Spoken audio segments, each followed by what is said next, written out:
Sasa jamani, muendelezo wa vikao vinaendelea kama kawaida. Ndio semaji. Jamani, kuna kero sasa hivi ipo kwa wanaume wenzetu.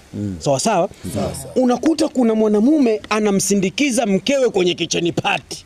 Yaani kuna shughuli. Kwenye shughuli. Tena shughuli yenyewe inafanyika ukumbini. Ndio. Wakati huo anaenda mwanamke anamwaga mihela, anatunza tu. Mara 200,000, mara 300,000, 400,000, alafu mtu huyo akirudi nyumbani anapikiwa mlenda.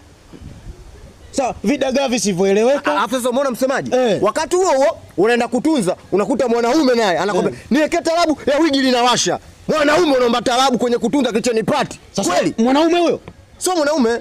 Na haiwezekani mwanaume ukawa katika tabia kama hizo. Kweli kabisa. Na unakubali vipi kumpa kwenda kutoa kutunza 400,000 mwanaume? Mwanaume? Kwa sababu unatunzaje 400,000? Na nyumbani unakula mlenda na dagaa.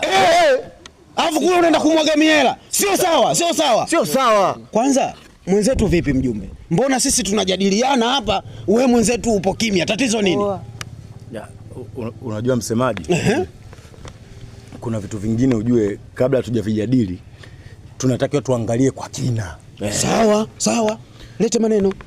Ujue hicho mnachozungumza nyinyi mpo sahihi. Lakini mkumbuke kwamba kuna usiku. Na usiku mrefu msemaji. Yaani wewe una maana gani?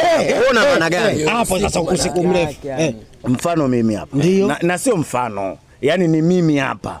Maana nikisema mfano natolea mfano wa mtu mwingine. Ni mimi mwenyewe mimi hapa. Sawa daktari, twende kwenye mada. Shemeji yenu bwana kama hajapata hela ya kutunza au wabaya au sare. Siku hiyo patalika mzungu wa 4. Msemaji umeona sasa? Sisi tunakaa tunajadili mambo ya msingi, kumbe kuna jitu liko hapa katika kikao chetu kina support mambo kama hayo. Hivi kwa nini kila siku sisi tukiweka misimamo kuna watu wanaipinga ile misimamo? Haya mambo wewe mpaka unapata shida kwa sababu hutaki kusikiliza wanaume wenzio. Ndio. Sisi tushakubaliana. Hakuna mwanaume kuwa na mwanamke mmoja.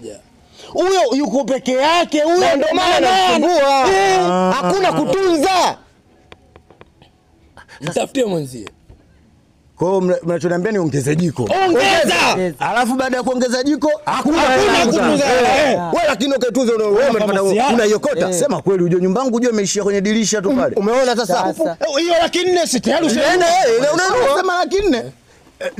Unajua nilimchukulia usafiri ule wa kuchukulia kwenye simu ule laki mpaka kwenye shughuli. Umeona sasa kama 400,000 ujue. Nimempa 200,000 ya kula tu njiani. Baba una moyo wewe. Hivi namna tunavyopata. Oya jamani, kikao leo kimeisha. Msimamo wetu hakuna kutoa hela ya kutunza. Yaani wewe kitchen party na unakwenda kwenye kitchen party. Hakuna. Na naomba kwenda katika kitchen party marufuku. Kabisa. Tumemaliza. Tumemaliza. Mwanaume unadai